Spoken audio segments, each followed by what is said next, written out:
Okay, guys. Defender of Freedom recently. Yeah, this thing's at an awkward angle. You see my new doors. Defender of Freedom recently posted a video about a stupid incident that happened to him, and he felt like an idiot over it. And he was asking guys what your stupidest moment was using guns. And this happened a couple of years ago. And I was very, very, very hesitant. I didn't talk. I said, should I talk about this? And then I said, no, I don't want to look like a fucking jerk off. Okay? This was a very stupid incident that happened to me several years ago. But he talked about his incident. Barry and Eric talked about all their incidences. And Barry has no stupid incidents, by the way. Even Pete from the Army Channel said years ago he lived in an apartment. Before he got married, he lived in an apartment. And he had a shotgun, and the shotgun went off and hit the fucking ceiling. And he had to fix it himself before the superintendent found out about it. And I'm thinking, well, maybe I should talk about it because we can learn from it. We're not perfect. We're not flawless. And be surprised, okay? Yesterday I talked about the legend. Many years ago, the legend owned his own FFL. And there were always these negligent discharges. And it was always in 1911. Well, my FFL said to me last time I was at his office, he said he, one time, had a negligent discharge in that guy's shop. Okay? And you'd be surprised how many fucking cops or how many instructors, how many guys have decades more experience than I do, have been caught committing really stupid shit. So here we go. Get a sip of coffee. This is my Black Rifle coffee. Blackbeard's Delight. I got Blackbeard's Delight because the guy, the SAS guy, not the Kenya guy. I'm going to have to talk about that case soon. Oh. I feel badass already. Alright. Many, many years ago, well, okay, I used to have by the box ammo, the brown cardboard box with the smaller boxes in it. And I would put that directly in my closet. I put the 45 box in the bottom, put the 40 box on top. I couldn't put them side by side because I had a lot of shit in the closet back then. Okay? Stuff has been cleaned out since, put it that way, or reorganized since, put it that way. And I would, move the box, blah, blah, blah, blah, blah. And I would take the boxes out, shoot them. And when ammunition got low, I would go to my FFL, buy more boxes of ammo, bring them back. The boxes in the closet would have maybe 2 or 3 boxes left in them, like little, okay? And I would take the couple little boxes out of the last case, throw the cardboard box out, put the new cardboard boxes in, and on top of the new cardboard box would be a couple of unused boxes from the last case. And I would use them up, then open the new box. Then I went out and I got some really, really nice hard plastic boxes, very heavy duty, to put stuff in. I got like 17 of them all over my apartment. And I got one of them to put all my ammo in. And all my ammo now goes directly into that plastic box, that bin, and they're sorted, organized, stuff like that. But back then, this is cardboard box 45, cardboard box 40, a couple of loose boxes from the last shipment. And I'm going to shoot my 1911. I only had 2 guns at the time. And I go down there, and I take a couple boxes. These are the Liberty boxes. Liberty is the blue and white box. I get whatever's available. If it's Liberty, I get it. If it's Federal, I get it. If I get whatever they have, then I'll get it. I'll put in my gun. Okay? I'm not picky about ammo like some guys are. So these Liberty boxes, I grabbed 2, put them in the box. And I thought that I would have 40 here and 45 here, blah, blah, blah. So I get these 2 boxes, go to the range, put the target down range, load up, boom, boom, boom, boom, boom, boom, boom, boom, boom. Okay, 1 box gone. Recall the target, put the first target up, send it down. And when I load looking at the target, looking at my peripherals. Okay, I don't load looking at the ammunition like this because a lot of guys are taught to load, unload, okay, administer all this shit while looking straight ahead. Because if you're doing an altercation, okay, if there's some terrorist attack or whatever, you're not going to be looking at your fucking guns and doing this. So I pick up the magazine, and I'm loading from the box, looking down like this. I'm not looking at the box. I'm just pulling the ammo out, loading it. Load the gun, rack. fire, attempt. Hammer flies, gun does not fire. What the fuck is wrong with this piece of shit? Do I got a bad primer or some shit? Pull the hammer back again. Fire, it does. I got a bullseye. But the gun is jammed up now. Fuck. Eject the mag. Attempt, it won't. Put the gun down, facing down range, go outside. I'm the only guy in the line. The range master is actually in the main area just bullshitting, okay? I'm the only guy there. They don't gotta fucking watch me. You know, the range master, if there's one guy in the line, that's fine. If there's more than one guy, then the range master goes out. But the range master is sitting with the range director. I go out there, I'm like, guys, I gotta fucking jam one of my guns. You gotta range master that entire set of cleaning, like, metal rods, bore brushes, okay? Takes the metal rod for the 45 out, hands it to me. Just, okay? So I go there, pick the gun up. Casing comes out.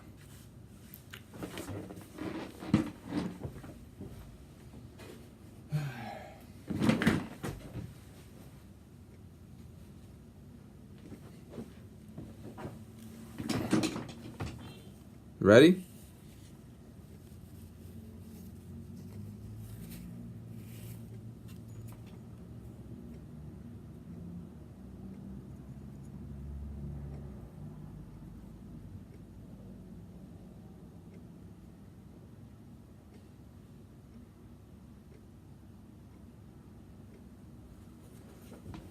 I saved the casing. I found it. I put it in my bag, and I found it in the bag later on, so I saved it.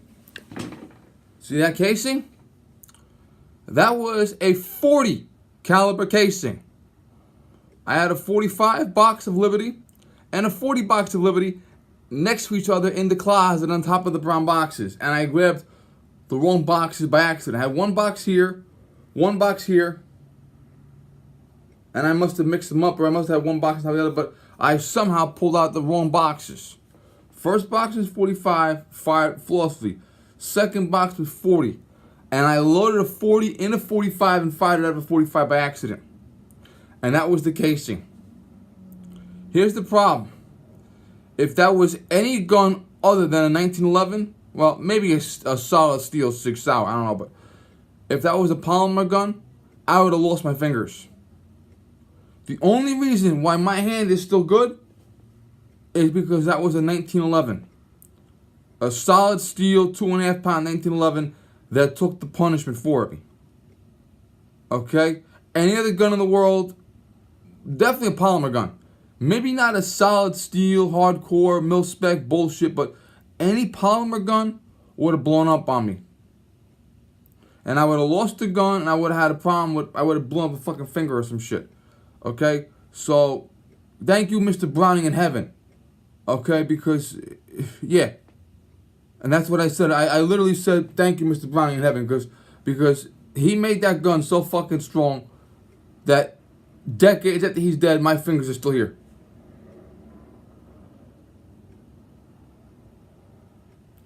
And I looked at the box, and I'm like, holy shit, I got the wrong fucking box here. Put everything away, told the range director, he said that the target stay up, went home, got a 45 box, went back, fired, no problem. Okay, in fact, as I was coming back in, reloading my new box of 45 now, the right box, a guy was there, I'm telling him the story. He's like, you fuck up your barrel? I said, no. That barrel could have been blown up. The slide could have come off. Okay, that fucking thing ate it up.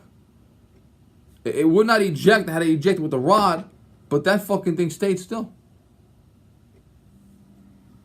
And I got scared because I said to myself, this is a fucking... And even the range master said to me, you made that mistake? What the fuck is wrong with you? How do you make that mistake? You've been coming here for years. How the fuck do you make that mistake? He wasn't mad at me. He just wanted to know what the fuck kind of mistake it was. But it was a dumb mistake. And now, when I go to the range, I don't give a fuck what the ammunition is, where it is, okay? When I go to the range now, I look at the box directly to make sure, God forbid I make that mistake again. And you ever order a ticket club? When I was in North Carolina in 1995, I had my turkey club sandwich. And you know the turkey club, they have a fucking toothpick in it. I pulled the toothpick out, threw it down, ate the sandwich, and started choking. My parents got it out of my mouth when I was 13. My parents got it out of my mouth with me. Fucking broken toothpick was in the sandwich. So now, if you're ever out with me and I order a turkey club, when I order a turkey club now, I pull the toothpick out and I examine it like this. And there'll be guys at the table with me, I'll be eating the turkey club at lunch, whatever the fuck, and or any of those little sandwich things with the toothpick in them, I'll pull the toothpick out and I'll examine it. They're like, Vinny, what are you doing? That's the story. So when I eat at a turkey club now, I examine the toothpick. When I go to the range now, I pick the box up and I look directly at it. I don't give a fuck. I look directly at it. Now, obviously, my 5.56 and my 30 carbine, that's going to be hard to interchange. But 40 and 45, if you're not paying attention, don't forget, I opened the box, took the ammo out, and was looking down range at the target. Because I had been taught that learn to use your gun without your hands, without your eyes. And even Barry and Eric said it many times. Eric said he could take a revolver, open it up, and he can go like this with it, with the revolver. Okay? You learn because if you're ever in a conflict, you're going to have to look forward, look rearward, look around you. So I taught myself for combat reasons, God forbid, to load magazines, rack, safety on, safety off, whatever, without actually looking at what I'm doing. Without looking in my eyes. But if I had looked at what I was doing, I might have said, what the fuck? Oh, wrong ammo. But now, would it happen today? Probably not, because now my finger dexterity is better to pick up the caliber. I can tell now when I pick the caliber up, I can tell, wait, that caliber is not 45 by feeling it in my hand. But at the time, I wasn't as good as I am now. I've been shooting for about 6 years. Now I've been shooting for 11. So I'm a little more acclimated to it now. But that was my mistake. And it could have cost me. Now, I never made a mistake of looking down the barrel. I never made the look down the barrel mistake. I never made a touch the trigger mistake. Because you'll see a guy, I think the gun's a little boom. In fact, I'll give you one now. One of our instructors is a registered nurse. He's a guy, a registered nurse, okay? Mike. Mike had a woman he worked with. Her son is a cop down south. And he said, they're going to give him a Glock, make sure he knows what he's doing with the Glock. And this is a cop. He must have been maybe his mid-20s, maybe. He's a cop. He's in his room, clearing his gun. Takes out the magazine, pulls the trigger. He doesn't check the chamber, so the round is in there. But on top of that, the muzzle is by his body. And he gets shot in the body and almost fucking dies. Okay, I never made one of those mistakes. But those mistakes are out there. Okay, and do yourself that favor. When you pick up a fucking box of ammo, if you have one caliber, then it doesn't matter. You know, you might have a fucking revolver collection. And every revolver you have is a Magnum revolver. And your ammo is 38 Special, 57 Magnum, okay, so it doesn't matter for you. Or you might have an entire collection of Glocks, Glock 19, Glock 43, Glock 26, Glock, okay? You have a whole line of Glocks, and every single one's a 9mm. Okay? That might not be an issue for you.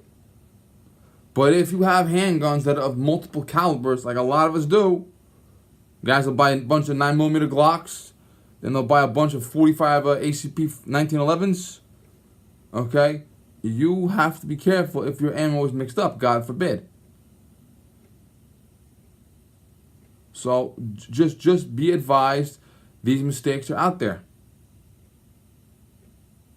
Thank you.